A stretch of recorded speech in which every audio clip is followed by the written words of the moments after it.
Hey everybody, it's Kate Richburg. I have a new opening for our broadcast, but I only downloaded the one for Free Tip Friday, so I didn't want to confuse you. So you'll see a new one on Friday. So that was just kind of our little countdown. Yeah, Terry's like, wait, now what happened? So yeah, we've got a new one. We've got a new one. So you'll have to tune in on Friday to see it.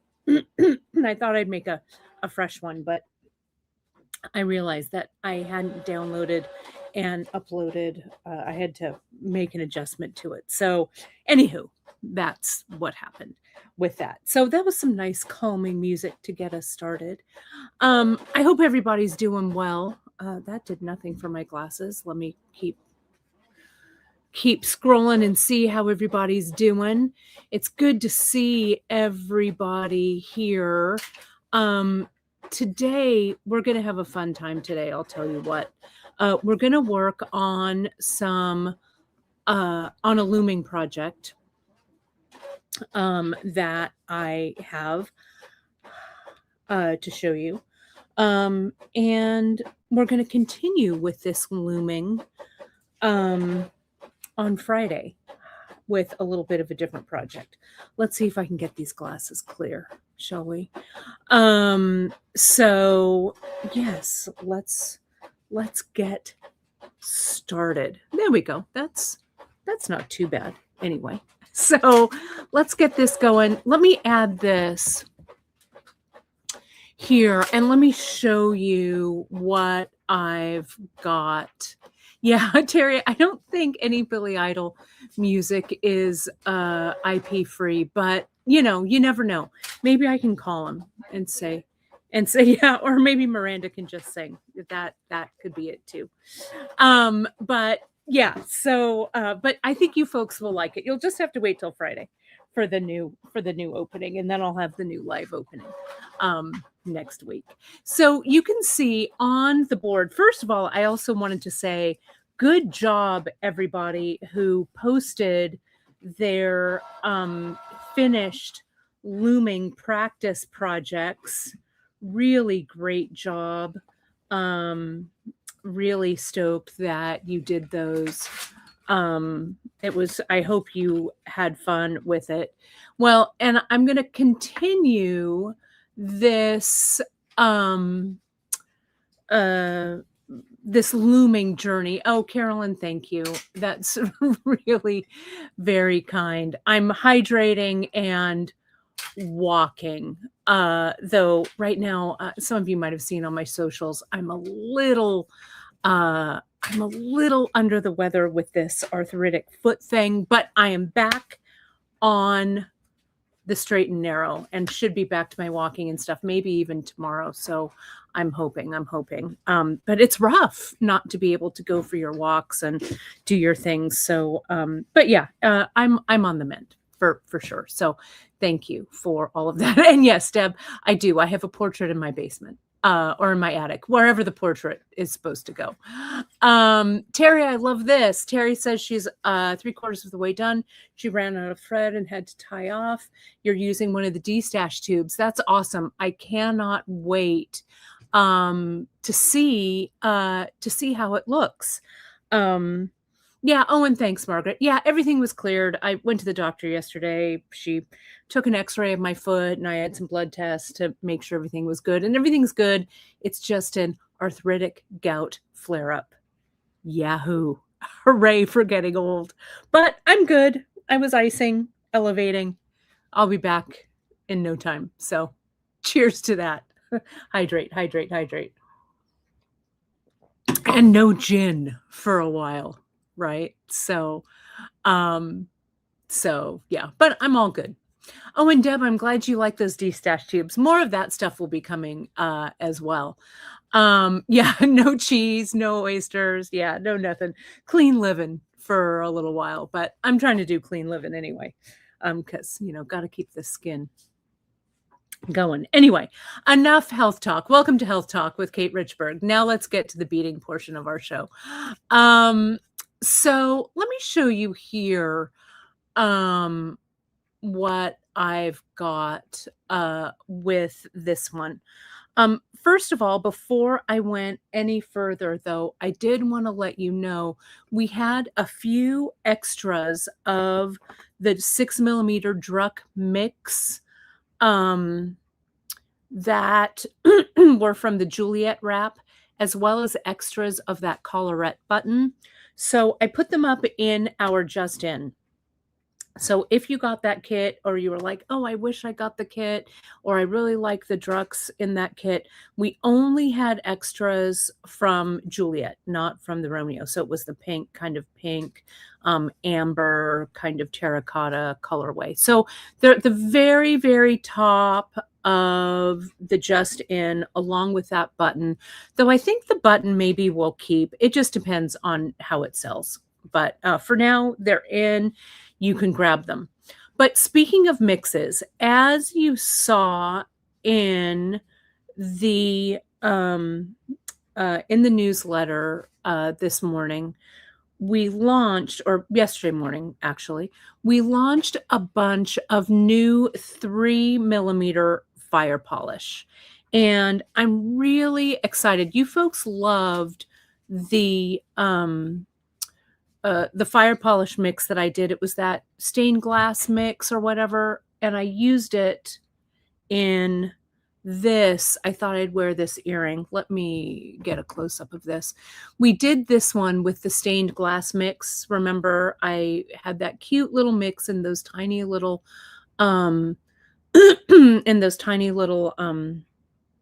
what do I want to say? Tiny little tubes or whatever that we put them in. So this was the mix. We got some of the beads that were in the mix in. There were a few that were no longer available. So we decided to just sell them by the strand. So you can get them by the strand. We got 12 new strands in. And I use them for this Loomed project. This is a project I called Stillwater. And I'm really pleased with the way it came out. I'm doing it after a project that Janice did, her pebbling Loomed project. And pebbling just means that we throw all of our beads in a little bin. I did that in this little blue bin here. I cut up one of each of our 12 new strands. So I had plenty to work with. But I really wanted that color mix. So I cut them up and I just put them, took them out as I was doing this loom work. So this Rose Wind earring Janice did link. It's a great one if you maybe want to do these earrings in like a single colorway. I would get 2 of the strands of the 3mm beads if you want to do these earrings. For a minimum, I would say for this, you want about 6 strands. Okay, about 6, I think, for this. I went with all 12 because I want all of the colors, but I'd say 6, about 6 should be plenty. And row wise, I'm going to count this. I should have counted them before, but I didn't. 2, 4, 6, 8, 10, 12, 18, that's 20. That's 30. That's 40, 42, 44, 46, 48, 50. Perfect. 50 rows of these beads, and I'll measure them and stuff so you can see it all.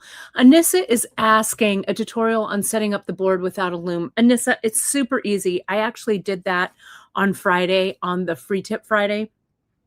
But essentially what you do, and I'll just show you this, you wrap it, and you can see here, I have it wrapped with the Chinese knotting cord, and you just wrap one more of the strands that you need, than the number of beads that you have. I hope that makes sense. So if I have 4 spaces, 1, 2, 3, 4, I have 5 strands around the board here like this. So this is Chinese knotting cord, the 0.5, I think. Okay. And this one is the regular CKC, this one here. Oh, and thank you, Janice. How to secure, I think this though is how to secure a project, not the loom one. I think that's how to secure a wrap bracelet. I don't know that we have one just for the looming. If we don't, I should actually just film that. This is the one with the 0.5 millimeter leather that I did some of the weaving with, and the 6/0 with that I did on Friday. And then I set this one up here the same. I did kind of a little mixture. So let me walk you through this. I'm going to walk you through all of this, and then we're going to finish this off together. Okay. So this right here, what I did on the outer rungs, and let me get a little tighter in here. This is the 0.5 millimeter in natural brown. Okay, right here, 0.5. It's right here. And that's what I used for the outer two warp threads. And then I use this for the weft weaving at the top. Okay, right there. Then on the interior, you could use fine or you could use regular. And I warped it with the regular Ceylon. So there is one of the leather, and then 1, 2, 3, 4, 5, 6, 7 of the CKC, and then one more of the leather, for a total of 9 warps across, which allow me to use 8 beads to loom across. Okay, like this. So, so that's what I did. And what I did was I started in the center because, pardon me, because I didn't really know the length. I didn't quite know how I was going to finish it. Pardon me. Let me take a drink right here. I didn't know quite how I was going to finish it on the ends. So I started it on the middle, in the middle, and I worked my way out. Okay. So lengthwise, my wrist is 6.5 inches. So I want, pardon me, this finished piece to be about 7.25, maybe, or so. So what I have here, loom wise, the looming portion is about 5.5 inches. Okay. This top portion is about 1/2 inch. That's 6.5. This portion is also going to be about maybe 1/2 inch or something like that. So we'll see. I might actually end up taking out maybe a couple of these rows. I don't know. I might.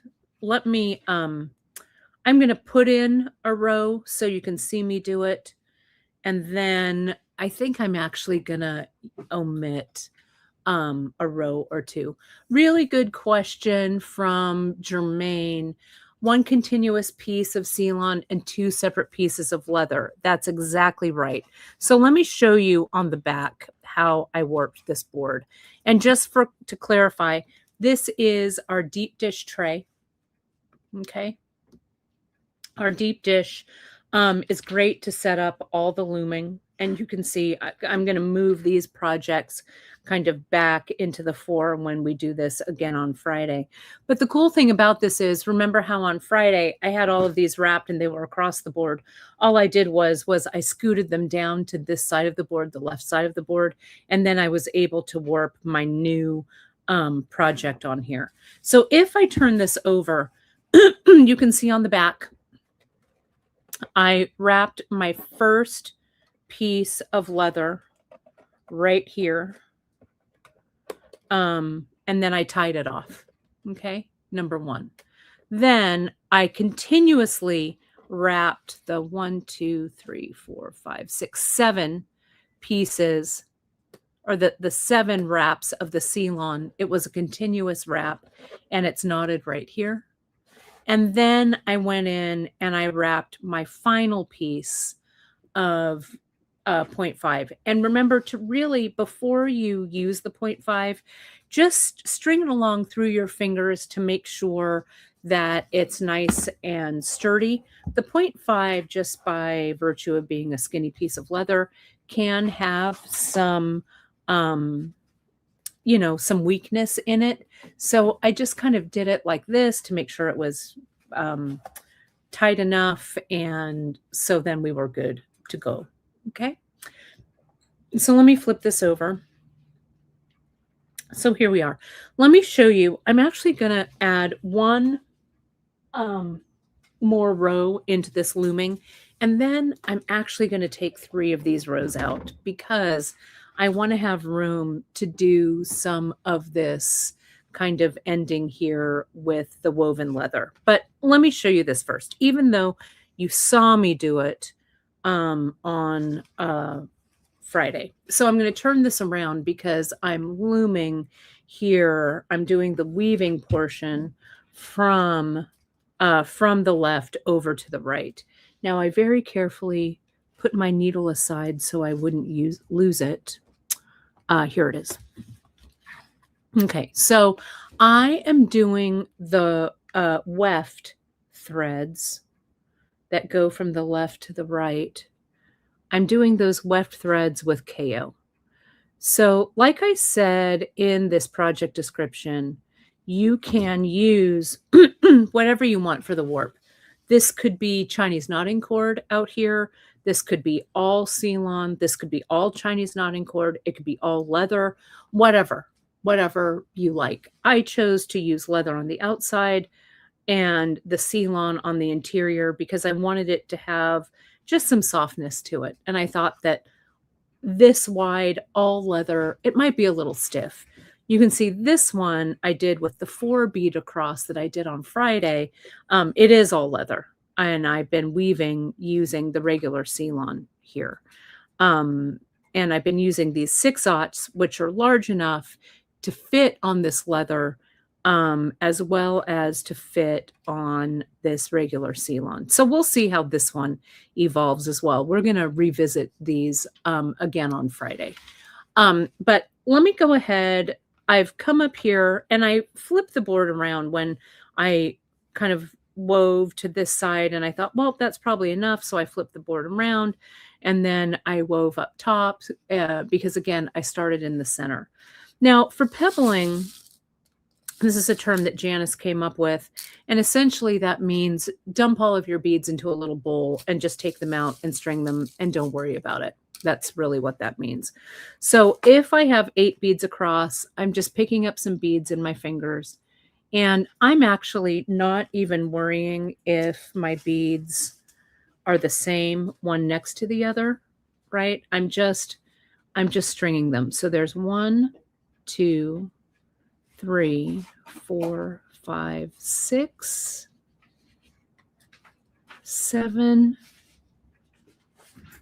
and 8. Okay. Now I'm going to bring this underneath here like so. I'm going to push them up in between in their little lanes, right? Like this. And then I'm just going to take my needle. I'm using a sharps needle, so it's not that long of a needle. So you can stitch back. I'm going to stitch back through those 3, through these 3, and I'm still pushing it up so that I don't nick the thread or anything when I'm going through. And then these 2. Okay. Just like this. And then you just keep going, right, until you're done. Now, let's say that you need more length, but you're running out of room here. What we can do is we can grab this loomed portion and we can pull it. Oh, whoops. See, we need to be careful. And look what this did. This busted, which is kind of a bummer, but I'm not going to let it worry me because we're at the end here and I need to weave in this header. So if you move this, I think it's because I was pressing down on this and not freeing up this leather. So just when you do this, you just want to be really careful, see, as you pull it around so as not to bust this leather.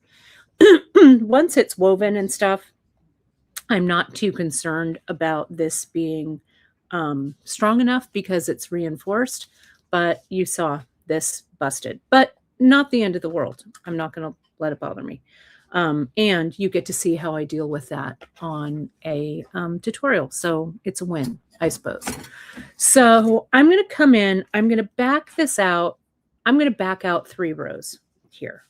Okay. Because since this is a wide bracelet, I just don't want myself, I just don't want to make this too large. Okay. And I kind of have an idea in my mind how that's going to look, but let me show you how to take out these rows. Here's my awl. I'm pulling the KO out from that side, pulling it from this side and just letting those beads drop. I'll do the same thing here. So we originally had 50 rows. I'm going to go down to 48 rows for me. Okay, so there's another one. And then I'm going to take out this 3rd row right here. Okay. There we go. I'm going to now weave this back.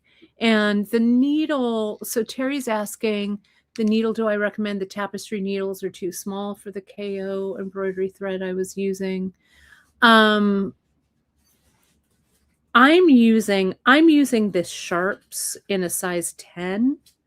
So you could also use a size 10 beading needle too. Those will both work perfectly with the KO thread. I'm trying to needle this thread. There it goes. Okay. All right. And Janice is saying, if you are nervous to use the 0.5, go ahead and use the 0.5 CKC. 100%. 0.5 CKC would be good too. All I'm going to do, though, to kind of hold this in place is I'm just going to clamp it. I'm going to kind of put it right here and clamp it down. So it will just kind of, you know, have a little bit of weight to it or whatever. Okay. I'm going to now weave this thread off, weave it back in because I'm not going to need my KO any longer. So we'll just come in. I'm going to weave it back. I'm only going to go through 3 right there. Okay. And I'll go through maybe 2 here.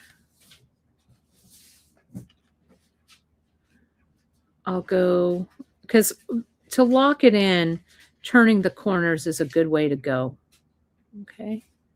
So like this. And then like this. Okay.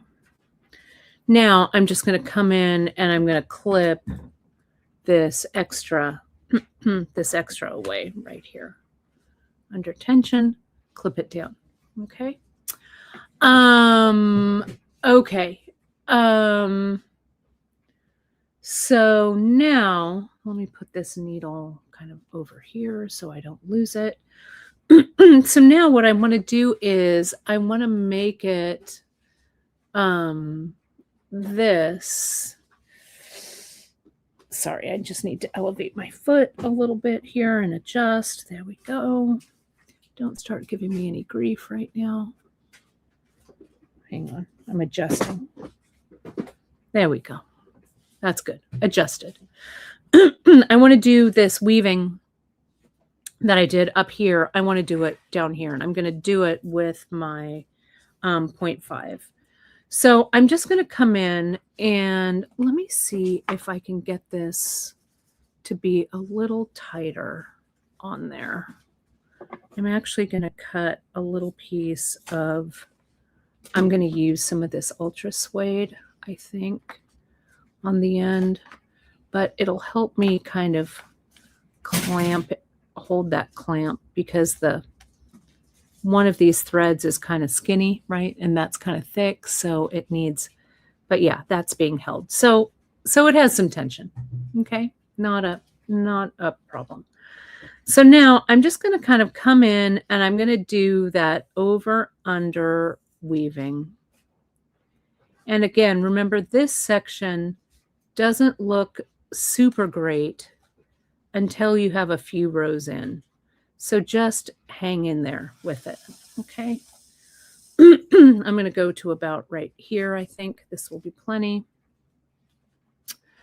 And now I'm going to come under and over, and we'll just do some of that weaving here. Just regular balanced weave. Nothing too crazy. Okay. Here's 2.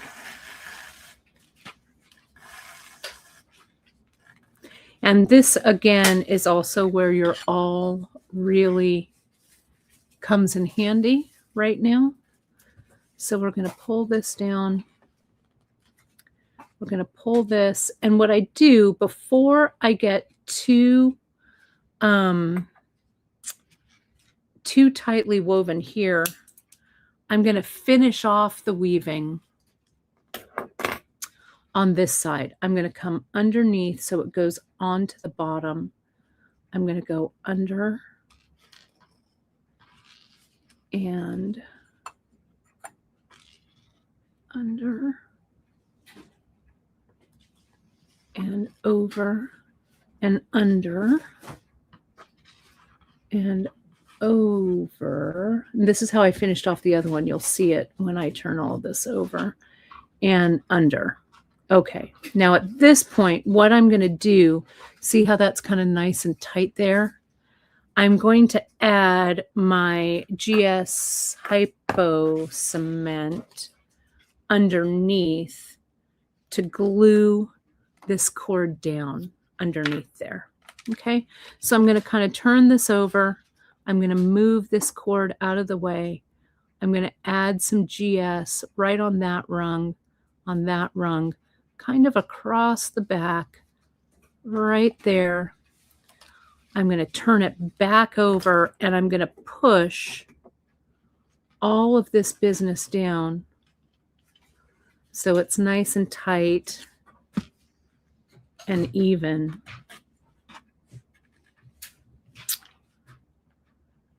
I wish that hadn't broken, but it did. That's okay. We work with the bead hand we're dealt. Get that in a little bit tighter.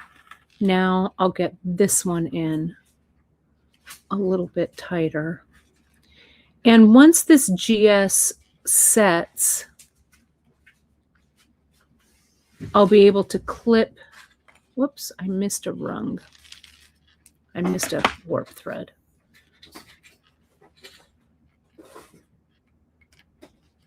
And I've got a little bit of working time with this glue, which is why I don't use Zap, because Zap will really stiffen this up. But see how I can kind of start to clamp it down in there. There we go. Good. Tighten it down in there. I'm going to do a few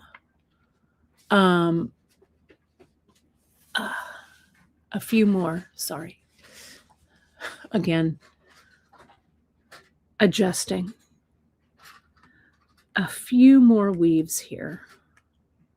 This is called plain weave or balance weave when you just go over, under, over, under. If you like the idea of weaving and you want to weave with textiles, with yarn or even strips of cloth or whatever, I would recommend getting yourself a small, like a 15-inch rigid heddle loom is what they're called.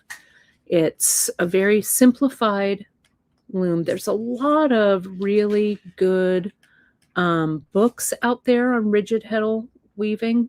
I can add them to our Amazon storefront. I haven't done that in a while. So maybe I'll do one on just weaving. There's a great book by an instructor called Liz Gibson, who was actually my producer when I filmed my Craftsy classes way back in the day. But there's a lot of really great resources for rigid heddle. I've woven a lot of really great stuff on my rigid heddle looms. It's a great way if you spin to use your hand woven yarns. If you're a knitter and you're not really sure what to do with all of like your leftover yarns or your little kind of yarn stash, it's also a great way to use it. There's a lot you can do with rigid heddle looms also to make patterns and stuff. So if you get the weaving bug for textile weaving, I know some people hate it when we call it looming because the loom is the tool and the actual movement is weaving, but sometimes I call it looming anyway. What we do is a rigid heddle is a really great place to start. It doesn't have a giant footprint. You don't have to have a huge, like, harness floor loom or anything like that. So just it's a fun thing to play around with. You can make a lot of scarves. You can also make cloth. You just weave them kind of smaller strips and attach them together. That's how a lot of the weavers and textile workers like, pardon me, in Ghana do it. Traditional hand weavers from like Greece and Europe also used to do it that way. Backstrap looming from South America. There's lots of ways to use kind of skinnier strips of cloth without having to, weave a giant one. So see here, I'm getting this woven in. This is going to be the closure section. And so I'm going to measure. I'm going to try and slide this back.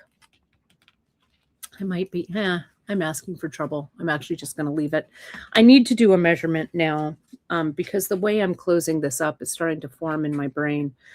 You can see here, I have about 6.5 inches like this. So I think I'm going to do 3 more of these, and then we're going to cut it off the loom, off the board, right? And then I'm going to show you how I'm going to finish this off. It's going to be, hopefully, it'll be kind of a cool artisan style. We'll see. We'll see how this works.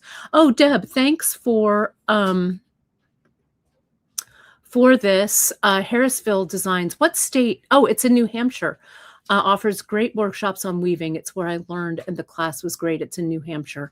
Thanks for that tip. Weaving is so relaxing. I get on a weaving jaunt. I've made a lot of really cool pieces with weaving. I've done some like plaid weaving. I took a couple of classes way back in the day. There was something here in the Bay Area called the Golden Gate Fiber Institute, put on by my friend Morkane Wilder, and it was really fun. That's where I've met some of my bestie fiber friends that are still my fiber friends to this day. And it was a whole week we did weaving. I did a knitting class, and we did a spinning class. I did a spinning class there as well. It was my one and only time taking a knitting class from the incredible Kat Bordy, who is no longer with us. She was a sock knitting genius, really. So that was a lot of fun. But kind of tutoring yourself through weaving, rigid heddle weaving. I think that Craftsy from back in the day, I think also has a rigid heddle weaving class on it. I have Craftsy on my mind because I just got a instructor report. You guys are still watching my Craftsy classes. I super appreciate that. So, but it was really fun. That was back, I think that was back in 2010, maybe, right? Oh, and this is great. Look at that, Jermaine. Awesome. Love it. Richmond Art Center has great weaving workshops. Richmond Art Center is such a jewel, such a jewel for sure. And Kelly, thanks for sharing this. We don't carry the jewel loom right now, but we used to, and I have videos on it. Danielle Wicks has some great videos on setting it up. I love it. So that's great. You can find that. That was awesome. So I think this is long enough. Okay, so I'm going to come in. I'm going to turn this around the back. Let me put the lid on my glue before anything else happens to it. Hang on. Let me just get that glue off the tip and get this lid in there. Let's see. There we go. And let me dump all these little extra beads out so they don't fall. I'm going to turn this over and I'm just going to clip this all along the back. Okay, without fear. Now, there's the piece. And yes, Richmond, California. Yes, that's correct. So here we've got this piece. So I want to show you a little bit about, and I'm going to need this cutting board in a second. So let me just put this down actually right here. And this will also give you an idea of the length of this. Each of these are 1 inch. You can see here on this one, on this side, I used a button. And I just want to show you how I wove this in. Okay. So here, I'll turn it over. Can you see here on the back, as I was just doing this plain weave, as I came this way, I put the button on and then I just continued weaving. And then to really tighten it in there, the shank of the button was large enough. I passed another strand through that button shank. So there are 2 passes of leather inside that button shank. You can also see this is where I glued my piece. So I'm going to come in and I'm just going to cut that little glued piece of leather off the back. Right there. All right. So now this is where I want to figure out my length. So I'm going to get my wrist. Yeah, this looks about right because how I want to finish it is going to be good. Okay. So what I want to do here is I don't want this to get too screwed up yet. Hang on. This goes this way. This goes this way, and it pulls down.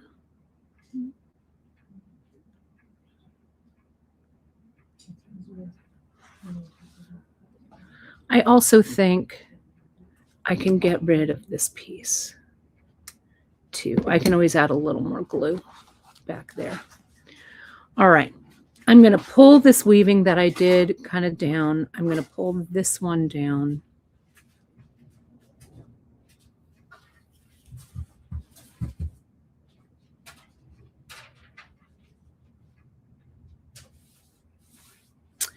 And you can see when I was weaving this side how the edges, I kind of tapered those in. A little bit easier to see from that side because I kind of liked this taper.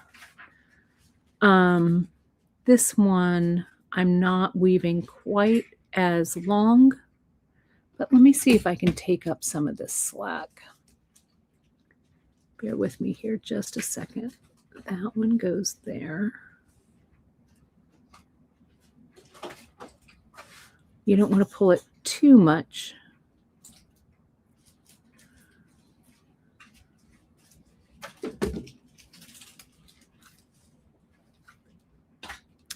I'm going to give this one more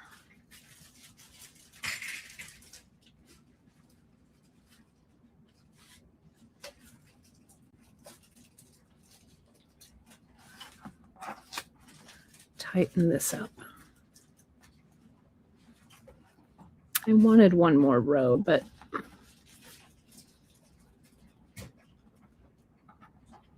let me see if I can make that happen because I'm stubborn.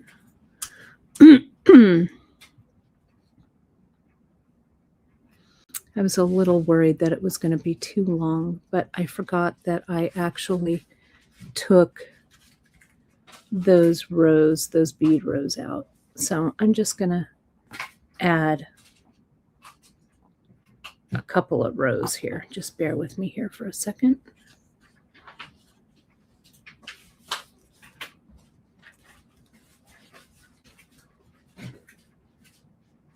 Tighten that up. Over, under, over, under, over.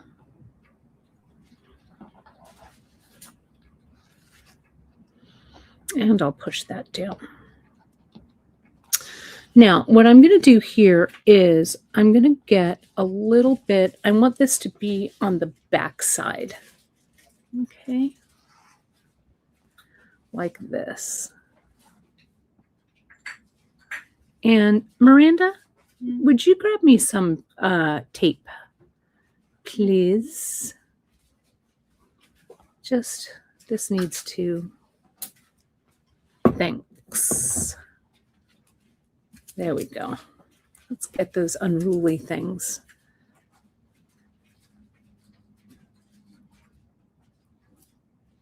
Kind of out of the way.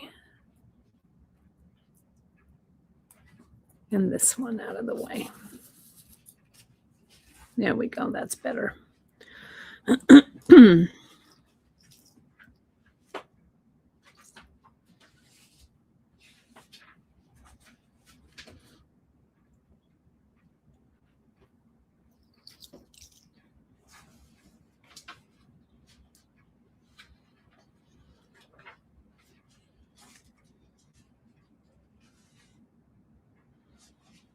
Okay, so let me cut my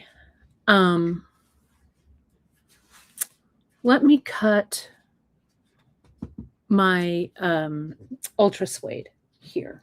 Okay, the ultra suede I'm adding to the closure as kind of a finish. So just go with me on this. I'm kind of thinking and creating as we go.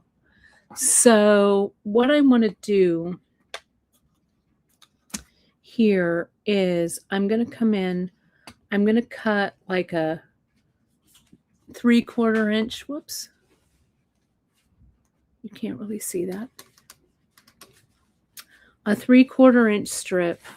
I'm going to cut 2 of those. 1 and 2.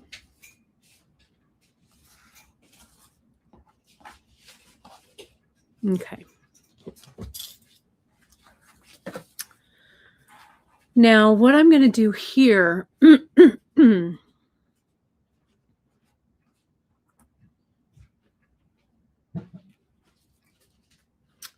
going to bring all this in. I'm going to add some glue right here onto the back of this so that these won't move too much. And I'm going to use, hey, Emily, will you grab me a small tube of E6000, please? Sure. Please and thank you. We're going to glue our ends, our ultra suede ends, using E6000. Okay.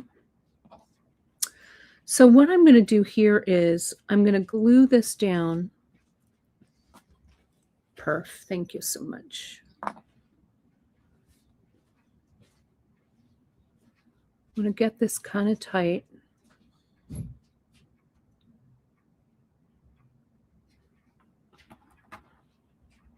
And I'm going to glue on the back using my E6000 this piece of ultra suede. Okay. I'm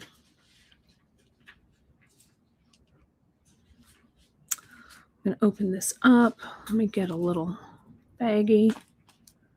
I'm going to extrude a little bit of that E6000 out. Put the lid back on. Oh, I need to put the lid back on my GS. It's going everywhere. Hang on. It's a glue extravaganza here.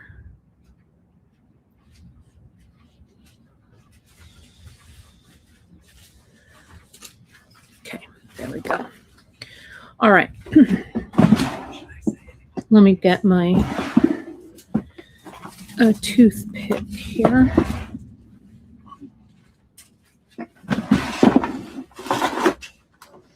And we're going to put a little bit of E6000 on the back of that. Miranda, do you see the toothpicks?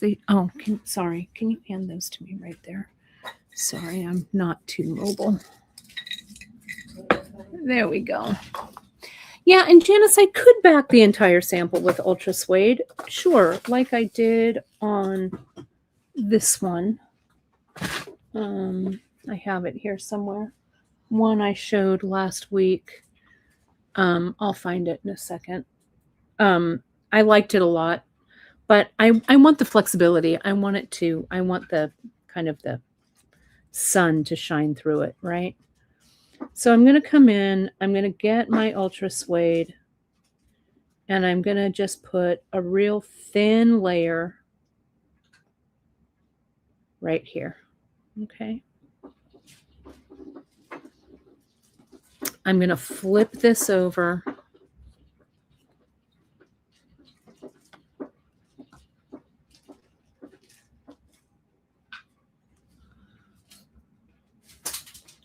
And we're just going to glue down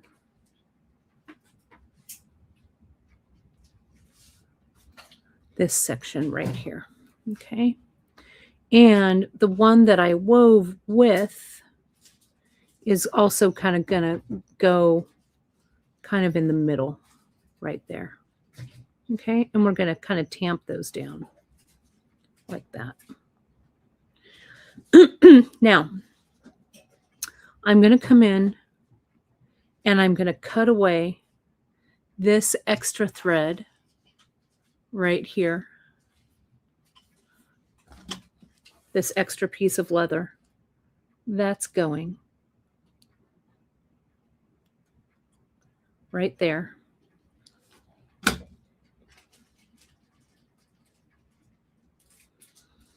And I'm going to cut these across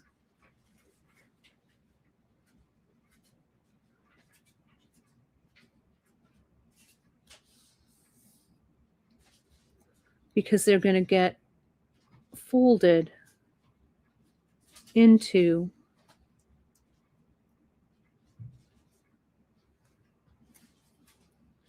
this piece of ultra suede. I'm trying to cut this so you can see me do it, but I'm going to just hold it in my hand.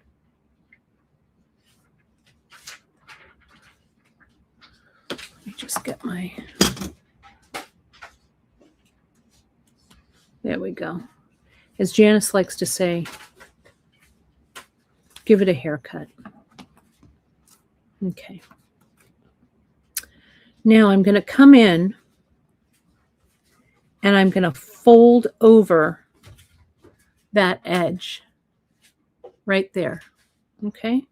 So I'm going to get my, that's been sitting out a little too long. So let's get some fresh E6000. Don't need a lot. And we're going to spread that E6000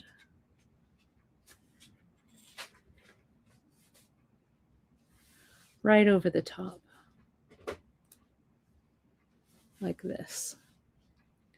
We don't want extra E6000 kind of oozing out the sides or anything, but we want to make sure that we have enough glue on there. Okay.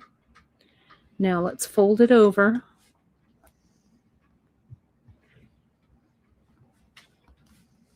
And we're going to have those edges meet. And I'm going to clamp it on the top. I think I need just a little more E6000, like right on that edge. Let me do that now. Trust me, this is going to look really good, I think. I just need to make sure that the edges are sealed, right? Not too much glue. Pull it back. Let's get a little more glue in there.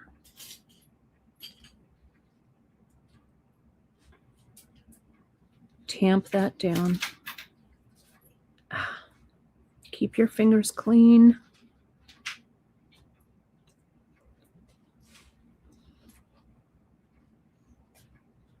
I'm just getting more and more glue on this, but it will, this will be cut away. Let me get a little more glue in this. You could also do this with real leather, like real thin, if you have like chamois leather or kid skin leather or something like that. You could do that too. Or ribbon or fabric. But see, I'm gonna cut it there. Let me just, I'm gonna clamp this one. Let me get another clamp. Clamp it closed so it's on there. Okay, so now let's deal with this end. Let me put this away from me. Let's put this here. So now what we're going to do here is we're going to get another piece of that leather.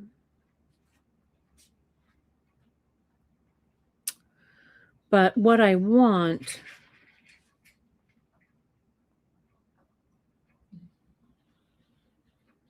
is I want to come in like I did on that Tricks to Looming bracelet where I braided these down. I'm going to get another strip of leather.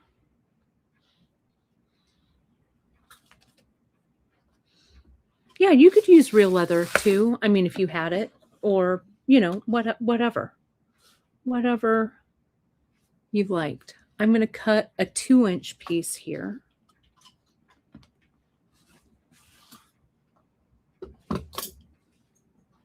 And I'm going to make sure that that's going to fold over that way. And it will. Okay. I think I'm going to take down just a little bit more.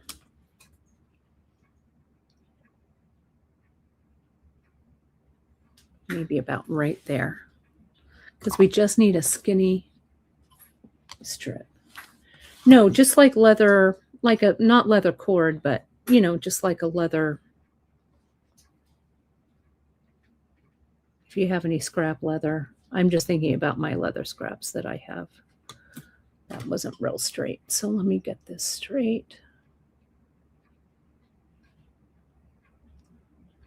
There we go.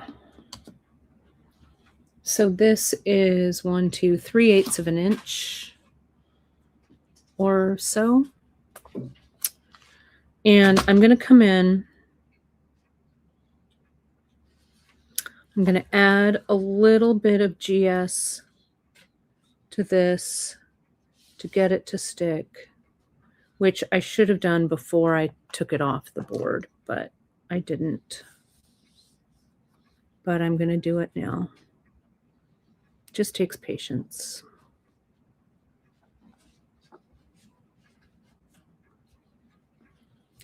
Push it on down. Get another piece of tape.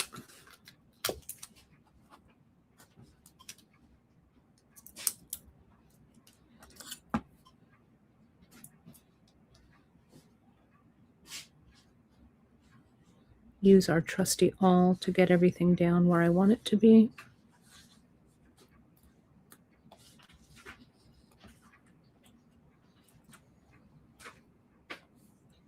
Add just a touch more glue.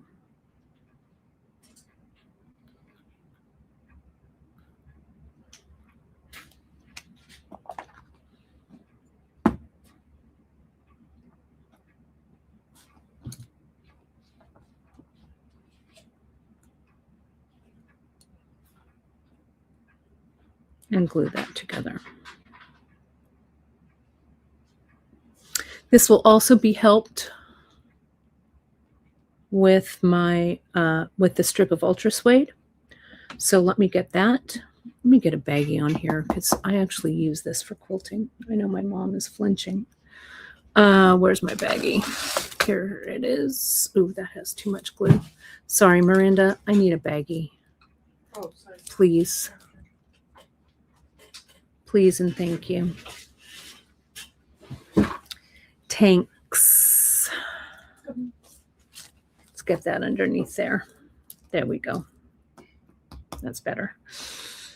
Now, remember how this one up at the top I folded over? This one we're going to fold across this way, okay? Because I want these threads to come through, and I'll show you why. But let me just... I'm going to make a fold here. I'm going to mark it on the inside where that fold is. Just going to give myself a little mark so I kind of know where I'm setting it. Just on the inside of that fold. See, I can see that line. It's right there. Okay. So now let me put the lid. I've got dueling glues. Put the lid on this GS.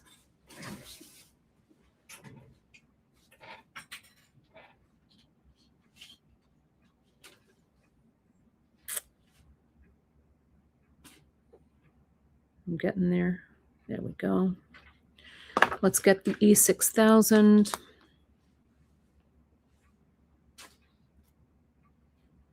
Little bit. We don't need a ton. Oof. Sorry, you know what I also need? There's a glue fiasco over here. Miranda, could I get a paper towel or thanks. Thank y'all. Glue emergency. Hang on. I'm not doing my best gluing today. Usually, I know I've got a lot better control over my glue, but there we go. I think that's better. Hang on. Let me just get it. I'm getting it. Get it. Okay.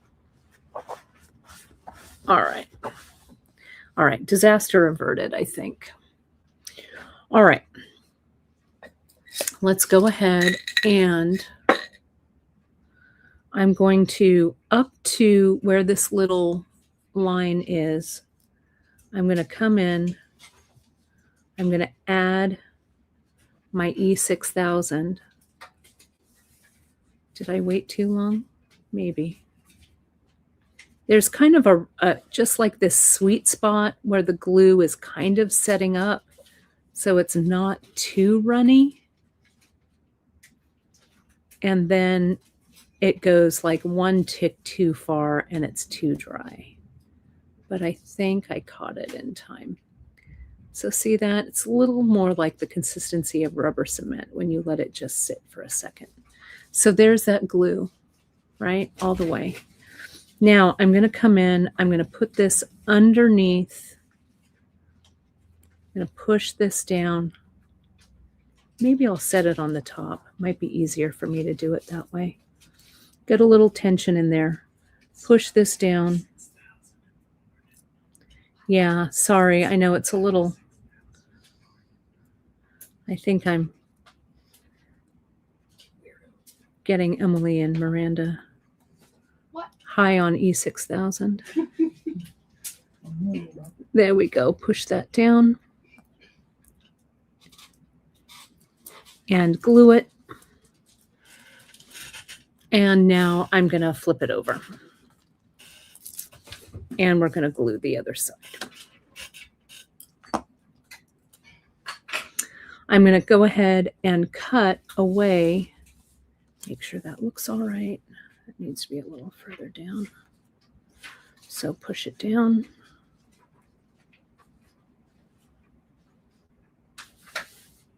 There we go.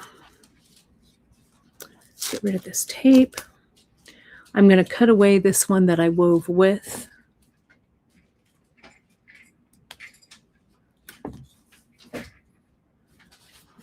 I'm not going to cut away these tails. I need them. But I am going to glue. I'm just going to add my E6000 directly on there. Spread that with this toothpick.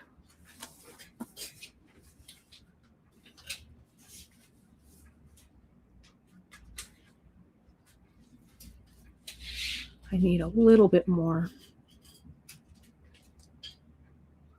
Then I'll fold that over and seal all these threads inside. This definitely does not have to look pretty. It just has to be secure.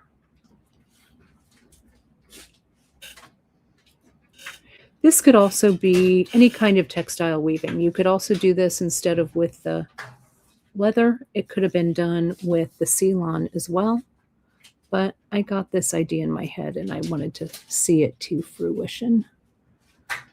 There we go. We also listed, Janice is mentioning it, we listed the abacus project that Janice did. Kind of similar to this in the closure.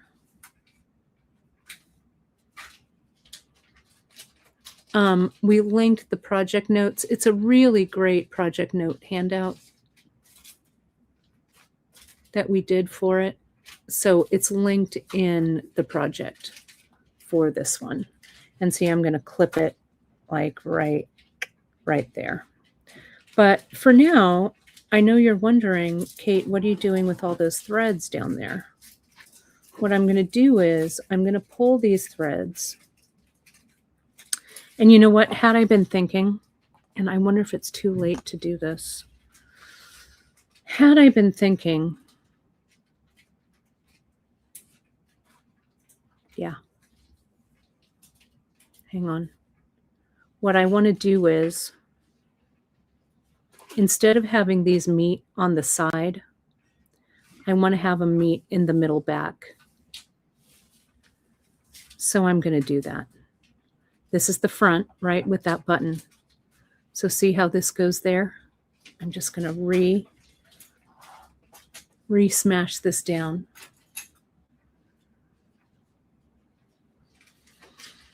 And smash these down. And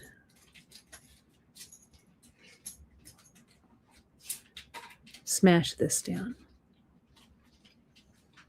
There we go. Much better, right? So that these edges are closed. Doesn't that look better? Yeah, looks much better. I'm going to add just a little more E6000 right here because things were getting dry. But that's why I do this on camera, to make these mistakes. And thank you for your kind comments. Nancy, I hope people share that sentiment when I work through these on camera. I think it's, you know, because this is like a teaching hospital, right? We put the patient on the slab and run down all of the scenarios, right? It's kind of how I've always thought about teaching bead work like this. So I hope it comes in handy. So now I need something to press with. I'm going to press with this part of my little toothpick holder to really get it in there. Okay, so there we go. So see how much better.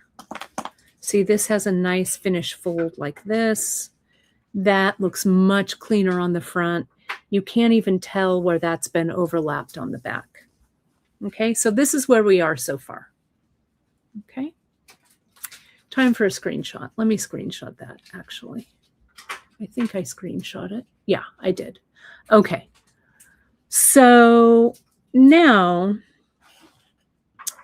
back to this portion. I split these. I'm going to slide these over to the left, slide these over to the right. Okay. And I'm going to get my board back. And we're going to do some macrame on this thing. Okay. I'm going to connect this to my board. I'm just going to clamp it, I think. But before I clamp over the top of this, I'm going to get a little, just something to kind of hold it. I'm going to start with this side, okay, right here. I'm going to clamp this down to the board right here. And I'm going to get some Ceylon. I don't know. This is what I have sitting right here. I think I told you brown for the project, but you can use any color Ceylon. You could use CKC. It matters not a bit. I'm going to come in and I'm going to do flat macrame over. I have half. I have the leather, and 1, 2, 3, 4 of the Ceylon warps. And we're just going to macrame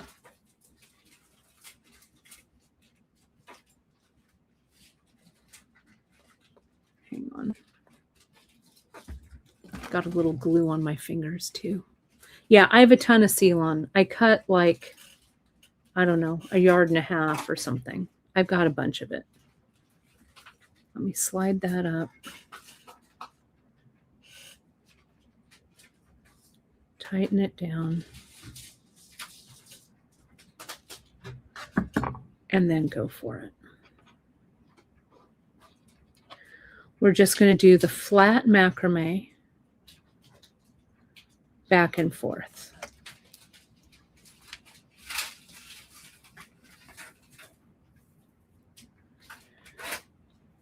And then I'll show you what we're going to do. Just bear with me here a second. Everybody, unclench, because I just did.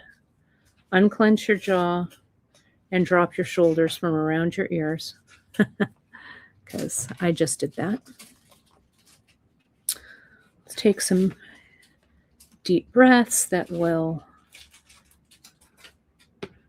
get us on the road to creativity.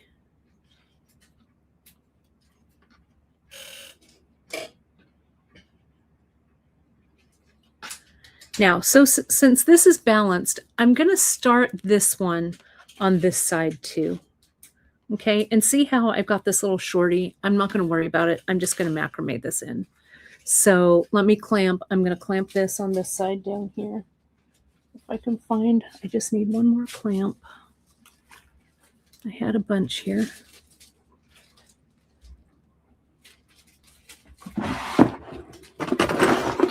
There's one.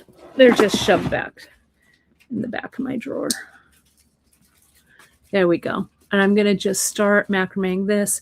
Again, cut a lot. Ceylon is not expensive. I'm cutting about 1.5 yards. I'm going to come in. We'll just tie a knot to tighten it up.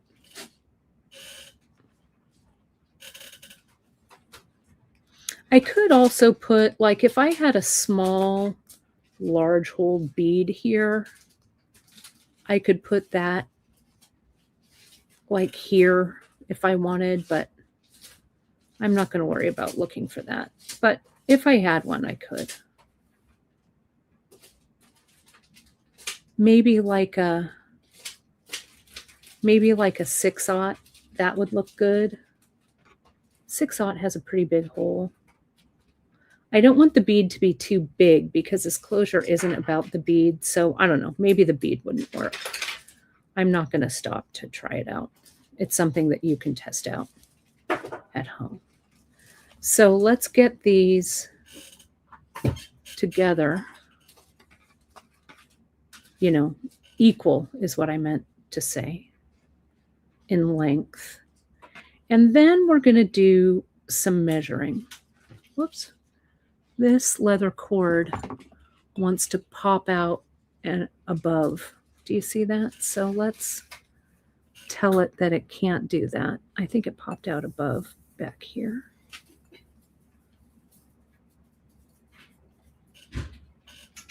Take that out. Let's get it underneath because it'll look messy. I'll see it and I'll say, why didn't I fix that? Like some people, you know, when we're quilting or when we're sewing a garment or even if we're knitting or whatever, you know, people talk about, oh, I had to go back and I had to rip out or whatever. You know, I want you to think about things like this. I mean, I don't want to tell you what to do, but I'm going to tell you what to do with this. Stuff like this, it's about the process, at least for me, right? It's not about the end product, though I know I have to produce an end product because that's why you all are here, right? But even with these samples that I do, it's about the process of what I'm doing. If you don't enjoy the process, then you might as well move along, right?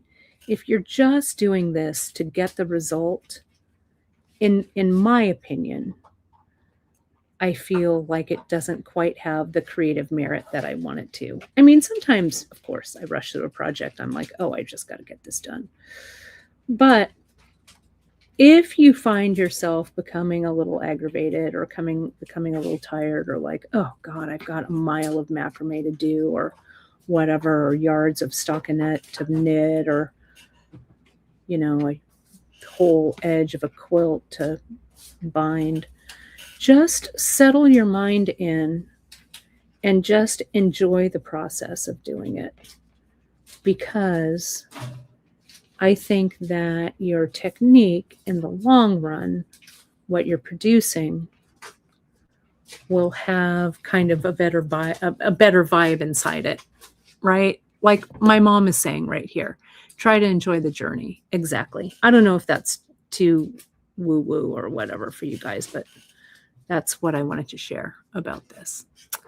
So, and yeah, and this is super true as well. You really do have to trust the process. And I think that sometimes we have to trust the process even more when we haven't done something like this before, right? That we don't have anything to compare it to. So we kind of have to come in and say, okay, you know, I'm just going to go through it and see what happens. I'm going to come in, I'm going to clip away this extra right here, and I'm going to try and do the same angle. So I'm going to put the little angle of the one that I did before over it as a guide so that, yeah, that worked, right? Look at how nice that looks. Now we're going to bring this around and I'm going to see how big I have to make this buttonhole. So I want this buttonhole to be about this big. And these little green the little green lengths are going to line up sort of about like that. So I'm going to macrame about 1, 2, 3, 4. I'm going to do 4 more on each side. Let's also make sure that this fits. Hang on, I got to take it out of view. Here, look at those for just a second. Make sure that this is going to fit. Hopefully I didn't take off those other rows in error. So as I'm holding it here, and I'm going to get my wrist back in, so you can see here, let me pull this up. In order for this to fit the way I want, and I should have kept those 3 rows. I I knew it when I was taking them out, but whatever. The beauty of this is you can add and take away length right here at this button loop. Okay. So if I bring this around, I bring it here, I hold it kind of tight here. You can see that's about how I want it to fit.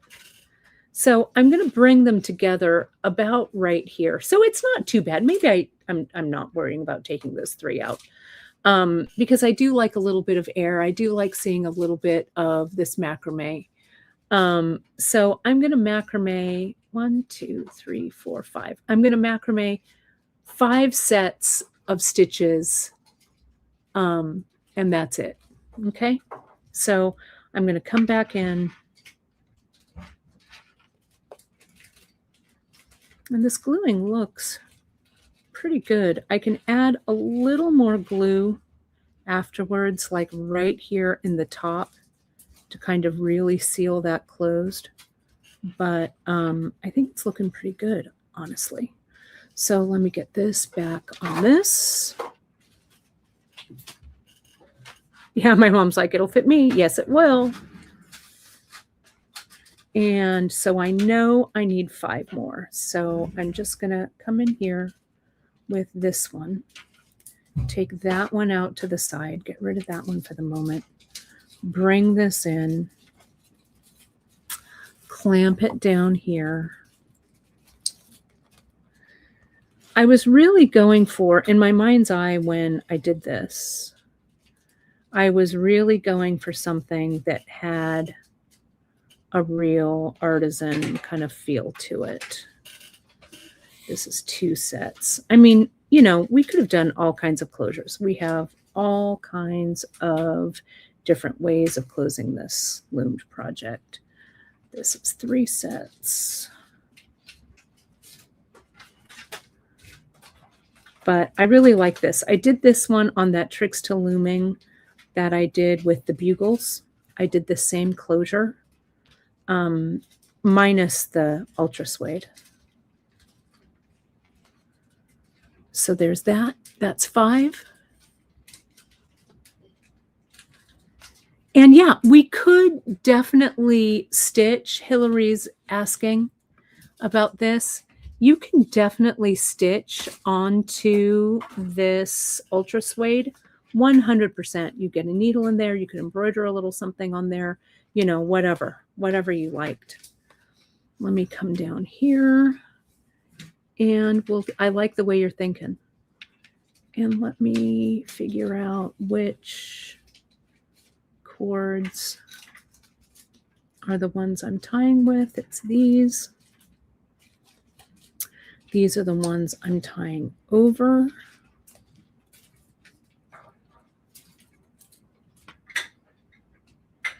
You could also like picot stitch, right? Do a little picot edge into that ultra suede. That would look really good. Maybe I'll do that later. I don't know. A little blanket stitch. For the Traveler bracelet, I think we've done some of that stitching on the ultra suede. Those are also good ones to look at. This little rogue, you know what I'm going to do because it's bugging me. I'm going to cut away, see, because I didn't catch it. This one that's broken, the one that snapped. I am just going to bring this to the front. I am going to angle cut it, and I'm going to macrame over it. Let's just get rid of it.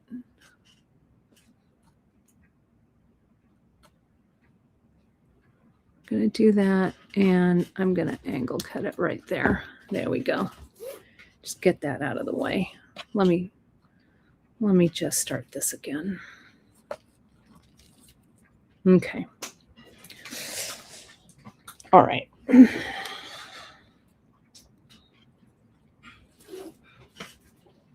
There's one, and get it over that end. There we go. This is one set.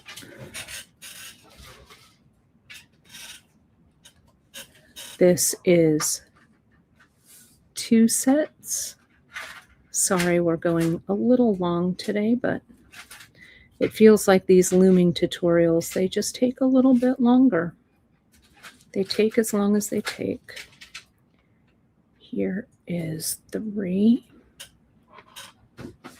I'm not going to count. I'm just going to do this visually.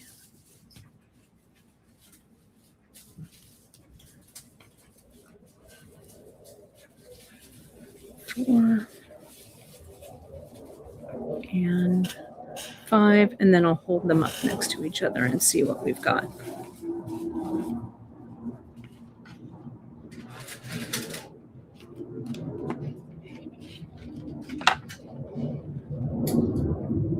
Yeah. Okay. So now I think maybe 1. I've got 1 too many. Now, the way I'm going to close this is I'm going to bring all of these together, okay, like this. And I could have reduced these up there, but I didn't want to. I want this to be kind of hefty. And I'm going to clip all of these, but I'm keeping these outer ones that I use for the macrame. And I'm just going to come in and macrame all of these together, though this needs to be tight. So let me get it. So there we go. See that? Together. And you want them to be as even as you can get them, which is why we want the lengths of these.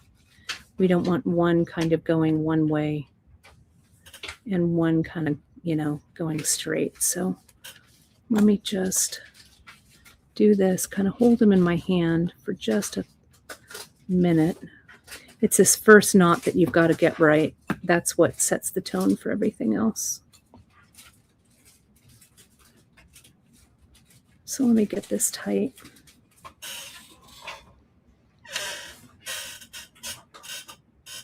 There we go. See how that's centered? And you could also silk wrap this too. But I just want to get one more knot in here, and then I'll set it under tension. Tighten that one. Get your finger on it, bring the other one up, tighten that one. There we go. See how that's centered? Now I can come in and I can clip this.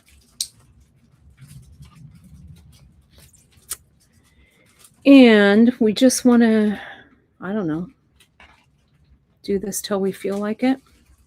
What I am going to do here, though, is I'm going to add some GS, and we're going to macrame over the top of this. Okay. A little ways.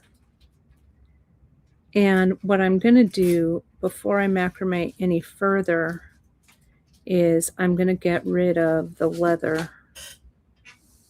There's one more leather piece. Sorry, I'm trying to get the lid in the GS.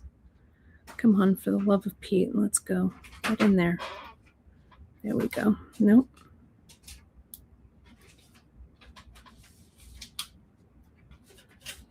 There we go. I'm going to come in and I'm going to get rid of this other leather piece right here.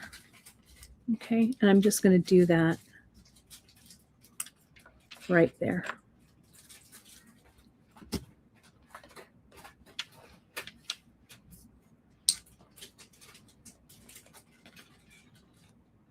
And see where the glue is going to about there? That's where I'm going to macrame down to. Being careful to macrame over that little nub of leather.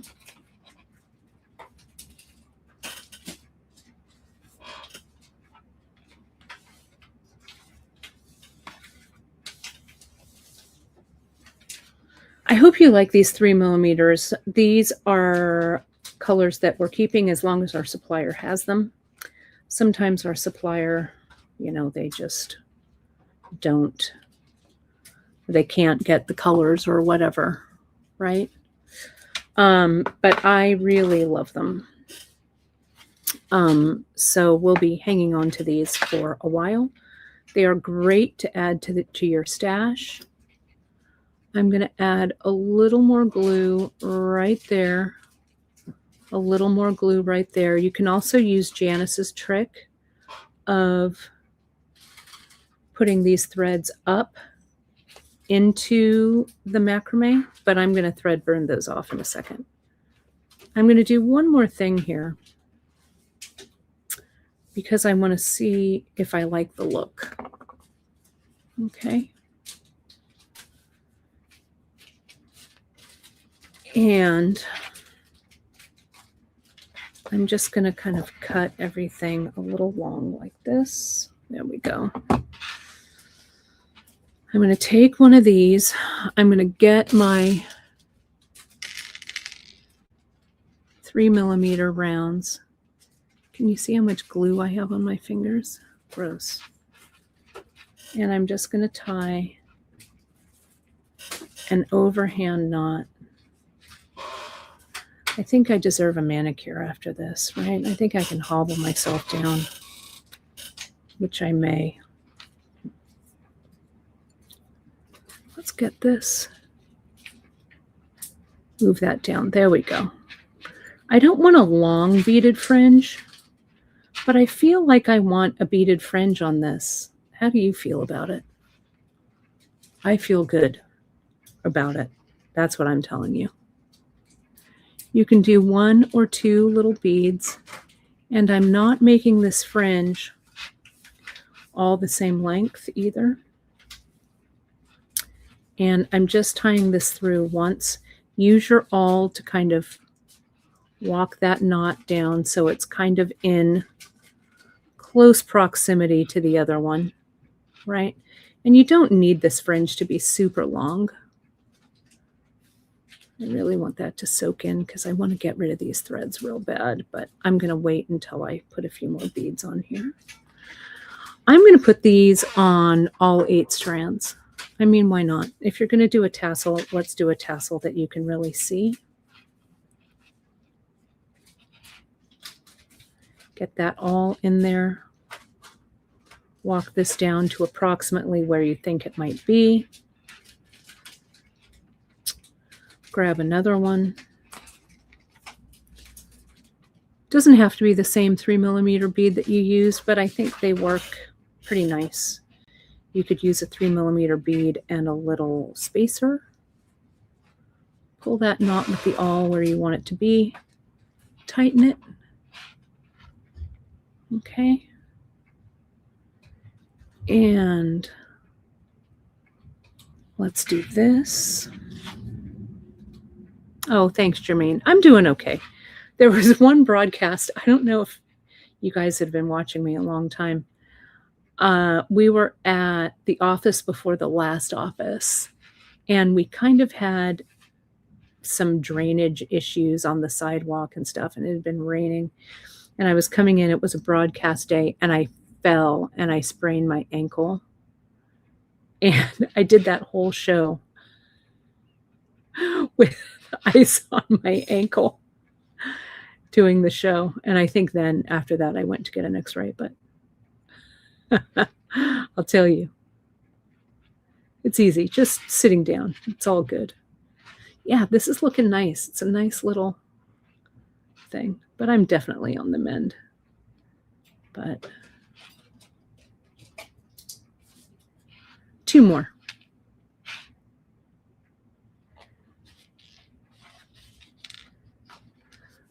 Let's do this. This one.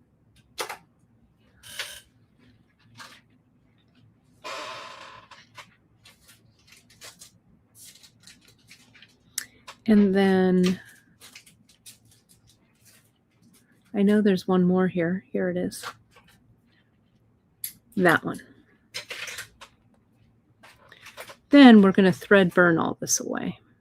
Thread burn, thread burn. Then we'll try it on. This better fit after all of this, all of these shenanigans. All right. Now, I like to thread burn the ends of the knots here so that they cauterize a little bit, right? So they don't come undone. So here's my thread burner. And FYI, kids, thread burners, I know some of you are waiting for your thread burners to be shipped. We have been going fast and furious with our thread burners.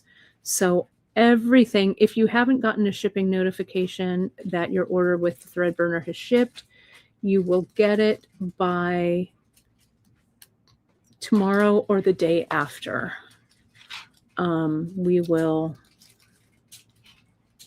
These thread burners have been so popular, so we appreciate your patience on them. There we go. There's that one. And let's do this one. Let me just clip this. It's a long piece of thread. But I promise we're working away as fast as we can. You can always communicate with us via our chat or our email. And we appreciate, we've been getting so many kind emails from you folks lately. Well, we get them from you all the time, actually, but we really appreciate those little sunshiny emails. Because, you know, as you know, running a small business is not for the faint of heart. I think Margaret meant to say Calgon, but Calhoun too. I mean, as long as Calhoun is handsome, he, her, they, whatever, I'm in. Take me away, Calhoun. It sounds better than Calgon anyway. They still make Calgon? Do they? I don't know. I'm going to thread burn these suckers. See, just one by one, enjoying the process. This is really satisfying. And from the day that I charged this thread burner, I still haven't had to charge it, right? I love it. I'm going to just say that now, Margaret. Take me away, Calhoun. I love it when you say a non sequitur like that people don't really quite know, and they just nod in agreement. They're all, oh yeah, Calhoun, exactly. That's my favorite. Ooh, here's one without a bead. Let's put one on there. Oh, someone lost their iPhone. Someone lost their iPhone. Someone's finding my phone. I think his name is Chris Tosher. I believe it was. Thank goodness for finding my phone. I need to put that on my keys and my glasses. And my earbuds. Miranda and Emily always keep my earbuds in their sight lines because they know. This is the Thread Zap thread burner, Diane. It is rechargeable instead of battery. And we just started carrying it. I've been testing it out. Danielle Wicks has been testing it out. We both love it. Her new tutorial on doing the mushroom knot to add thread in, she uses it and she talks a little bit about it. It's great. So we still have some of our old thread burners in stock, I think, the ones that take batteries. So if you prefer that, but I think we are going to eventually phase those out. Just two more, almost there. See, this is the part of my mind where I'm like, just enjoy the process, Richburg. One last one. and then we'll see it. All right. And I like it because when the button is pushed and it's heating, the light goes on. Right? I like it. Yeah, I have an air tag like on everything. I have one in my purse. I have one in my wallet. I have one on my keys. I have one in each of my suitcases. You bet. Oh my gosh, you guys. Come the fork on. Look how cute that is. I think it looks really good. I love it. Let me put it on and see what we've got. I'm going to get it out of my sight or out of your sight lines for just a second. Yeah, come on now. There it is. Let me zoom out. I hope that was worth the wait. I think it was. For me at least. I hope you enjoyed it. Look at, and you could even wear this on the top. Look at that little, come on. Look how cute that is. And I wanted to do it like on the top so it would sit right on top. I used that nice patina button, but you could use whatever style of button you liked. But look at how great this looks. I want to find something to stack with it. Let me see. I don't know. Do I have something to stack? Here we go. I did this a while back. I did that macrame with the those kind of nice big agate beads. Look, you could stack it something like that. You could just use some, I don't know, this is like that. Remember that, those beads, the nun design cool beads that we had? I think we still have a few left in stock. I don't know that Becky's going to keep carrying these.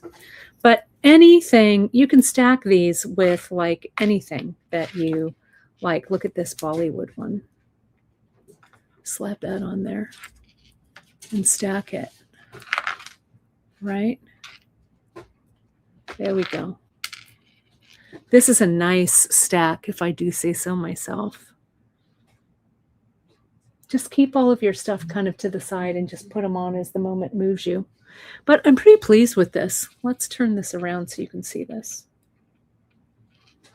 And this didn't take me too long. I mean, the closure took almost as long as the looming portion. But remember what I did here with these closures. Okay, everybody, let me take all this off, all this business here for just a second. For the closure, and I'll do a little map of this to remind you all. I'll update the project map. But here, this length, remember this was a strip that I glued down. I went to the center and then I folded the edges to the back and these strands came through this way. Okay. This one was a doubled piece like this, right? I had it longer than the end, glued it down to the front, folded it over to the back, really glued it well, let it sit, then, and matched it up, right? So that these edges matched. Then really let it sit, then cut this at an angle. Okay, that's it. That's all she wrote. It's pretty. I'll do that project map for you. This weaving could be a little bit better, but I'm not going to worry about it. Who cares, right? Doesn't matter. I think it looks pretty good. I'll know what to do when I do this again. Okay, that's it. 3mm beads are up. The beads from the Juliet wrap, the Drux, the 6mm Drux, and the collarette button. Those are up. That collarette button would look great with this too. You could get a check glass button. I will see you again on Friday. We're going to kind of finish up this looming journey with these guys here. Okay, I'm going to finish these up. So we'll kind of bring this looming journey to a conclusion. So that's that. Thank you all. so very much. You know where to find us all over the internet, of course, but if you create anything with Beadshop products or projects, please tag us at beadshop.com wherever you post. We love to see it. Speaking of posting, join our Facebook group called the Bead Table. We'd love to have you over there to share your projects, share your knowledge. It's for Beadshop projects and products as well. You really stay tuned in with it, so it's fun to join us over there. Also, we're beadshop.com on Instagram. Give us a follow there. Our Pinterest pages are full of inspiration. And please, if you like this video, leave a comment below, hit that like, subscribe, and notification button. We are inching so close. I know I've been harping about this for a long time, but we're getting so close to 100,000 viewers. I really want that to happen. So please hit that like, subscribe, and notification button, and share this video out to any of your bead friends, bead groups that you think might like a tutorial. Hit us up at info@beadshop.com if you have any questions, and I'll see you folks on Friday. Talk to you soon, everybody.